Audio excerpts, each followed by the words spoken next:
तो यही तो अंतर होता है कि आप अपने ग्रुप में भी देखिए कि एक क्लास के अंदर 50 बच्चे बैठे हैं या 100 बच्चे बैठे हैं, लेकिन सिलेक्शन 2-4 का ही होता है। क्यों होता है? क्योंकि हो सकता है उसकी तैयारी में, उसकी स्ट्रेटजी में कुछ तो चेंज रहा होगा आपसे, जब भी वो सिलेक्ट हुए हैं और आप चाहे एक पॉइंट से बाहर हुए हैं। हमेशा से चाहता था कि एक प्रतिष्ठित और सम्मानीय पद पर कार्य करूं। अपने इस सपने के लिए मैंने कड़ी मेहनत की और 2017 की एमपी पुलिस परीक्षा में चयनित होकर आज एक पुलिस कांस्टेबल के तौर पर पदस्थ हूँ।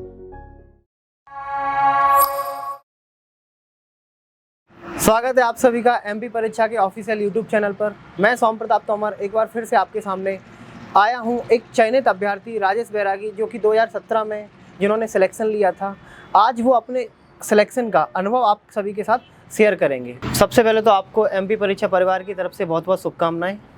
धन्यवाद इसके लिए सभी का। आज आप बच्चों को मार्गदर्शित करिए कि आने वाले समय में जो उनका एग्ज़ाम है कि वो कौन सी गलती ना करें जो अभी वो गलतियां कर रहे हैं, जिनसे वो बच सकें, क्योंकि पोस्ट बहुत कम है और नंबर बच्चों की रेस बहुत ज़्यादा है। अगर आपको रैंक लगाना है, अगर आपको अपना सिलेक्शन जो है एकदम सुनिश्चित करना है, तो उसके लिए आपको सबसे पहले सिलेबस को प्राथमिकता देना रहेगी। वो एग्ज़ाम को 95% तक कवर करता है।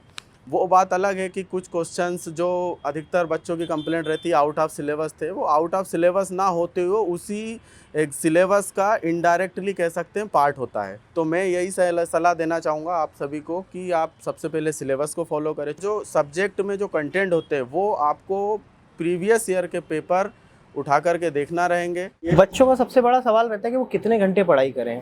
8 से 10 घंटे मायने रखते हैं तैयारी के लिए। एक फ्रेशर बच्चा है तो भी उसको कम से कम अपना 10 घंटे का एक अराउंड एवरेज सब्जेक्ट पूरे सिलेबस को देना पड़ेगा। क्योंकि अगर आप बात करें तो उसमें सब्जेक्ट को अगर आप डिवाइड करेंगे तो आपको मैथ्स भी पढ़ना पड़ेगा, आपको रीजनिंग भी पढ़ना पड़ेगा, आपको एमपी भी पढ़ना पड़ेगा, आपको करंट अफेयर भी पढ़ना पड़ेगा, आपको साइंस भी पढ़ना पड़ेगा। अब चूँकि देखा जाए तो ये मेन सब्जेक्ट होते हैं, लेकिन इस सब्जेक्ट के अंदर अगर अपन बात करें तो साइंस कंप्लीट साइंस नहीं होता है। कंप्लीट साइंस जब कहलाएगा तब वो उसमें फिजिक्स आएगी, केमिस्ट्री आएगी, बायो आएगा। तो इस साइंस को अगर आप बात करें तो 1.5 घंटे में 2 घंटे में आप कंप्लीट साइंस नहीं पढ़ सकते। एक सवाल रहता है बच्चों का, क्या हम लोगों को प्रीवियस ईयर पेपर देखने चाहिए? बिल्कुल, अगर आप एमपी पुलिस कांस्टेबल की तैयारी कर रहे हैं तो आपको प्रीवियस ईयर के जो पेपर है वो डेफिनेटली आपको आपके एग्ज़ाम में स्कोर बढ़ाने में 100% मदद करेंगे। तो मैं यही सलाह देना चाहूँगा कि आप अपने प्रीवियस ईयर के पेपर उठाइए, उस पेपर्स में से टॉपिक विषय से रिलेटेड कंटेंट क्लियर रखिए, चाहे वो जो भी विषय हो, साइंस हो, मैथ्स हो, रीजनिंग हो, उसमें आपको ये फ़ायदा मिलेगा कि आप सीमित सब्जेक्ट के सीमित कंटेंट पढ़ोगे। आप एक्स्ट्रा कंटेंट को ना पढ़ना आपके लिए फ़ायदेमंद रहेगा, क्योंकि आप उसमें टाइम वेस्ट नहीं करोगे। सिलेक्शन कम समय में सिलेक्शन की तैयारी पूरी करने का यही एक मूल मंत्र है कि आप सबसे पहले सिलेबस उठाइए, सिलेबस के साथ में प्रीवियस ईयर के पेपर उठाइए, उन पेपर्स में से अपने सब्जेक्ट वाइज कंटेंट क्लियर करिए और उन कंटेंट्स में से अपनी तैयारी चालू करिए। प्रैक्टिस सेट कितना हेल्प करते हैं? जैसे अगर आप एमपी पुलिस कांस्टेबल का एग्जाम क्लियर करना चाहते हो, प्रैक्टिस सेट आपको बिल्कुल मदद करेंगे। चूँकि आप अगर अपने प्रीवियस ईयर पेपर को लगा रहे हैं, जब आपका एक तरीके से सब्जेक्ट पूरा क्लियर है, कोई भी सब्जेक्ट हो, साइंस हो, मैथ्स हो, रीजनिंग हो, एमपी हो, जीके, करंट अफेयर, जो भी हो, अगर आपका सब्जेक्ट अच्छे से क्लियर है तो आप उस सब्जेक्ट जो आपका परफॉर्मेंस उस सब्जेक्ट में किस स्तर का रहेगा, ये आपको प्रैक्टिस सेट से ही पता चलेगा। और मैं यही सलाह देना चाहूँगा कि आप व्यापम द्वारा आयोजित परीक्षा के प्रैक्टिस सेट को पहले प्राथमिकता दें।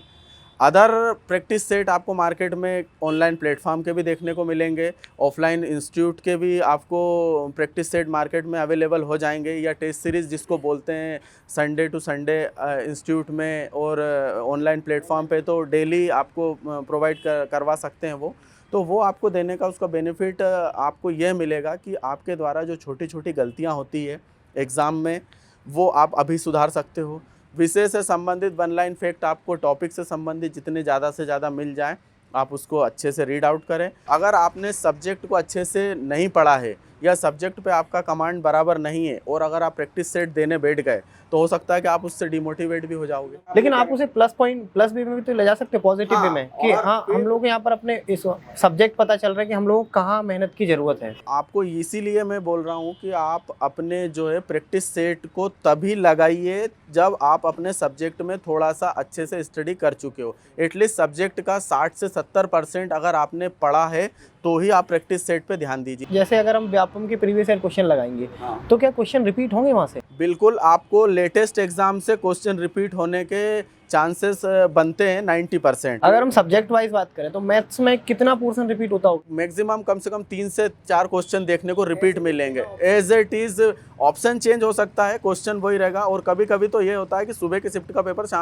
सुबह की शिफ्ट के पेपर में आए हुए क्वेश्चन 1-2 क्वेश्चन शाम की शिफ्ट में भी मिल जाते हैं। या तो वो क्वेश्चन को उसी ऑप्शंस के साथ में आपको रिपीट कर देगा एग्जाम पेपर में, या फिर उस क्वेश्चन के ऑप्शन की प्रकृति चेंज कर देगा या क्वेश्चन की प्रकृति चेंज कर देगा। और एक सबसे बड़ा फ़ायदा आपको देखने को ये मिलेगा कि आजकल ऑनलाइन यूट्यूब पे आप मैक्सिमम क्वेश्चन मतलब एग्जाम पेपर में 100 क्वेश्चन आते हैं, तो अलग अलग चैनल्स के माध्यम से आप ये देख सकते हैं कि आपको 25 से 30 इवन 40-50 नंबर तक के क्वेश्चन भी आपको सुबह की शिफ्ट के क्वेश्चन शाम को देखने को मिल सकते हैं। आपको भी पता है कि लास्ट 1 महीना बचा है। हाँ। अब इस 1 महीने में बच्चों को कौन सी गलती नहीं करनी चाहिए यहाँ पे? अपने सब्जेक्ट से रिलेटेड जो भी अपने कंटेंट हैं उन कंटेंट को अपन बराबर साथ में प्रैक्टिस में रखें, क्योंकि ये समय जो है आपको एकदम किसी पर्टिकुलर सब्जेक्ट को फोकस करने का समय नहीं है। आप ये नहीं कर सकते हो कि अब मैं मैथ्स को पर्टिकुलर ज़्यादा टाइम दे दूँ, रीजनिंग को ज़्यादा टाइम दे दूँ, एमपी को थोड़ा सा बाद में देख लूँगा, करंट को बाद में देख लूँगा।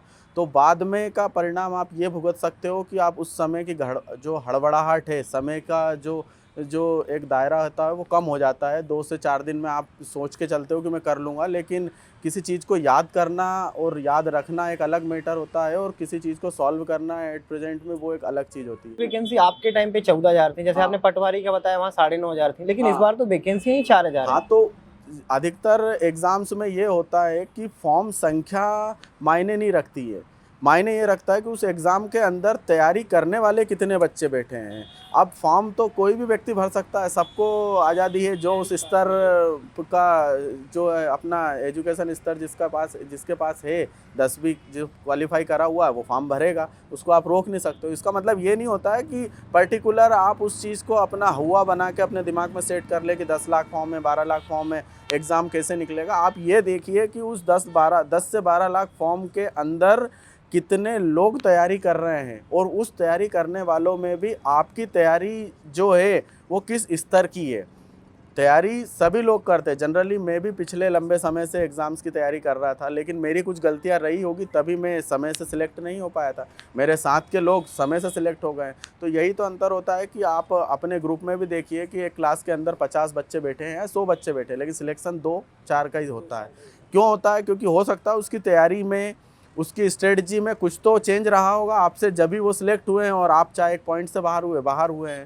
तो यही एक फैक्ट है कि आप अपने आप में माइंड सेट रखें, किसी तरीके से कोई घबराहट ना लाए मन में कि इतने फॉर्म हैं, एग्ज़ाम डेट पोस्टपोन हो जाएगी तो क्या करेंगे। आप अपने आप को और निखारिए। अगर एग्ज़ाम डेट पोस्टपोन होती है तो आपका बेनिफिट है। आप अपने सब्जेक्ट कंटेंट से रिलेटेड और कोरिलेटेड चीज़ों को भी अच्छे से तैयार करिए। आप अपना कॉन्फिडेंस बिल्डअप करिए। आप अपने सब्जेक्ट में परफॉर्मेंस इस तरह का लाइए कि आपको क्वेश्चन को करने के लिए पेन को उठाने की भी ज़रूरत ना पड़े, आप ऑप्शन से डायरेक्ट आंसर लगा दे। तो ये अपने आप को बिल्डअप करने का एक समय होता है। जैसे बच्चों का डाउट रहता है कि सर कट ऑफ कितना जाएगा, तो कट ऑफ अभी मेरे हिसाब से कट ऑफ को लेकर के इस डाउट को क्लियर करना पॉसिबल नहीं है, क्योंकि जब तक आप एग्ज़ाम पेपर नहीं देखोगे, आप एग्ज़ाम के क्वेश्चंस का लेवल आपके सामने नहीं आएगा नहीं, तब तक आप उसके बारे में कट ऑफ कैसे डिसाइड कर लीजिए। देखो यूट्यूब पर बहुत सारे आपको वीडियो मिल जाएंगे, कट ऑफ 85 रहेगा, 90 रहेगा, कि 100 जाएगा। अब इसके बारे में क्या बच्चों को बोलेंगे आप? ये तो मैं एक ही सलाह देना चाहूँगा कि